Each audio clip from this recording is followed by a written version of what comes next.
لا الہ الا اللہ پڑھ لا الہ الا اللہ کہ دین اتباع کا نام ہے۔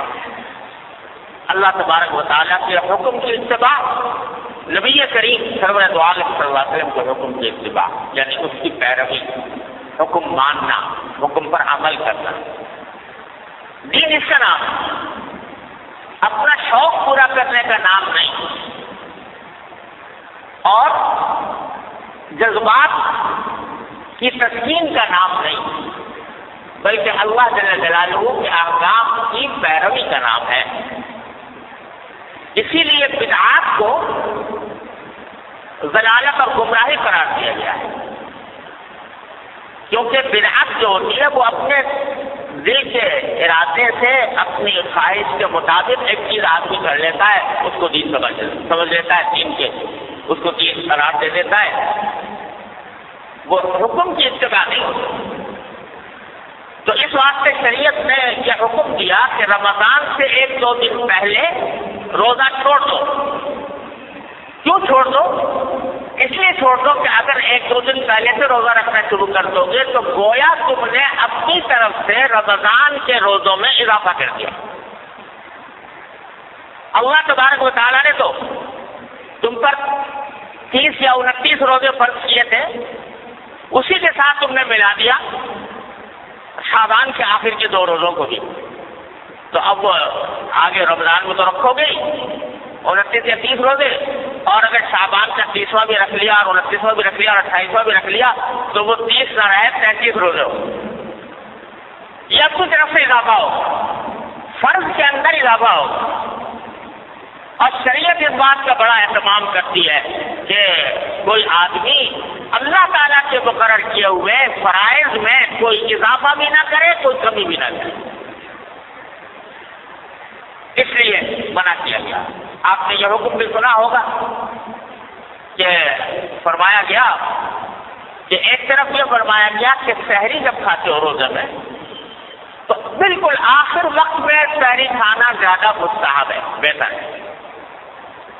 پہلے سے آدمی کھا کے بیٹھ جائے 2-3 گھنٹے پہلے سے پھر کھانا پینا چھوڑ دیں، یہ پسند نہیں۔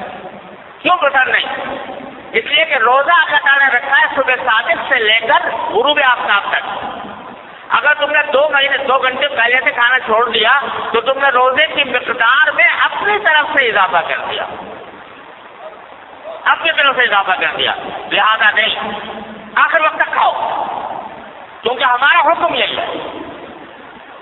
اور اسی طرح افطار کے بارے میں آپ نے سنا ہوگا کہ حدیث میں رسول کریم صلی اللہ علیہ وسلم نے مستحب قرار دیا کہ افطار جلدی سے جلدی کیا جائے، جو ہی سورج غروب ہو اور اس سے یقین ہو جائے کہ سورج غروب ہو چکا، جلدی سے جلدی افطار کرو، اب دیر نہ کرو۔ کیوں؟ اس لیے کہ اگر تم دیر کرو گے تو اپنی طرف سے روزے کی مقدار میں اضافہ کر رہے ہوگے۔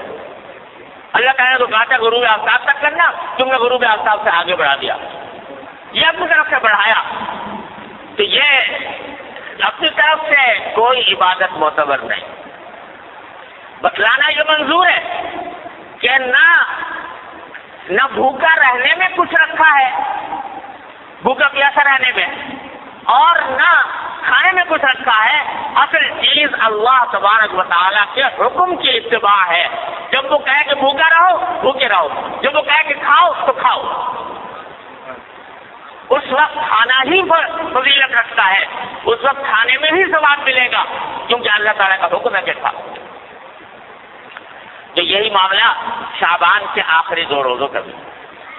اس سے آپ اندازہ لگا سکتے ہیں کہ شریعت نے کتنی باریکی کے ساتھ اس بات کا لحاظ رکھا ہے کہ کوئی شخص دین میں اپنی طرف سے کوئی اضافہ نہ کرے، دین میں اپنی طرف سے کوئی چیز شامل نہ کر دے، چاہے وہ دیکھنے میں اچھی معلوم ہو رہی ہو، چاہے وہ دیکھنے کے اندر عبادت معلوم ہو رہی ہو، لیکن اللہ تبارک و تعالیٰ کی مقرر کردہ طریقے کے خلاف ہے، اس لیے اعتبار نہیں ہوتا، وہ پسندیدہ ہی نہیں، اس پر گناہ ہے۔